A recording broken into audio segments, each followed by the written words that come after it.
যতটুকু জানছি ওনারা দুজন নাকি সিগারেট খেতেছিল, এবং কিছু লোক নাকি নামাজ পড়তে যেতেছিল, এই সময় ওই ওনারা বাধা দেওয়ায় ওই তাদের উপরে চা ছুঁড়ে মারছে।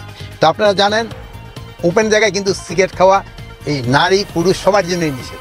সিগারেট খাওয়ায় 2 নারীর উপর হামলা হলো, এছাড়া ওপেনলি সিগারেট খাওয়া যায় না এরকম কথা বলছেন স্বরাষ্ট্র উপদেষ্টা। এখন স্বরাষ্ট্র উপদেষ্টা যে এই কথাটা বলছেন, তিনি এই কথাটা কেন বলছেন আর 2 নারীর উপর যে হামলাটা হয়েছে সিগারেট খাওয়ার জন্য, এটা বিষয়ে আজকে ভিডিওটি দেখতে পারবেন।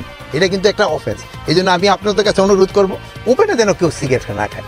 আর এখন তো এই যে রোজার সময় সবারই একটু সংযমী হতে হবে, এখানে বাইরে যেন সেও মানে আমাদের ধর্মোপদেষ্টাও কিন্তু সবার জন্য রিকোয়েস্ট করছে যেন বাইরে যেন খাবারটা না খায়, যেহেতু এটা ইসের জন্য একটা সম্মান প্রদর্শন করে যারা রোজা থাকতেছে তাদের জন্য।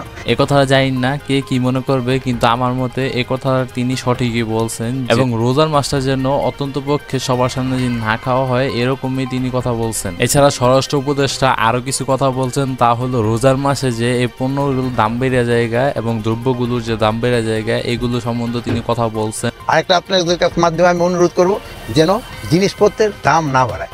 আপনারা দেখবেন অন্যান্য ধর্মাবলম্বীরা যারা তাদের যে সময় অন্যান্য অনুষ্ঠানগুলি হয়, ধর্মীয় অনুষ্ঠান, সে সময় তারা জিনিসপত্রের দামটা কমায় দেয়।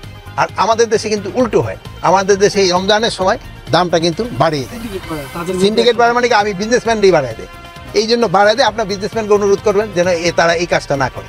এই রোজার সময় যতটা সম্ভব তারা দাম কম নিয়ে ভোক্তাদের একটু সাশ্রয়ী করা। রোজা রমজান মাসে যে পণ্যদ্রব্যগুলোর দাম যে বাইরে জায়গায়, এটা একটা খারাপ উল্লেখযোগ্য বিষয় বাংলাদেশের জন্য। অন্যান্য ধর্মের মানুষদের দেখবেন তারা কি করে, একটা যদি উৎসব চলে আসে তখন তারা কি করে তাদের পণ্যদ্রব্যগুলো যেগুলো প্রয়োজন সেগুলোর দাম কমিয়ে ফেলে, যার কারণে সবাই কিনতে পারে। কিন্তু মুসলমানদের ক্ষেত্রে মনে হয় বাংলাদেশ একটু ভিন্ন চিত্র দেখা যায়।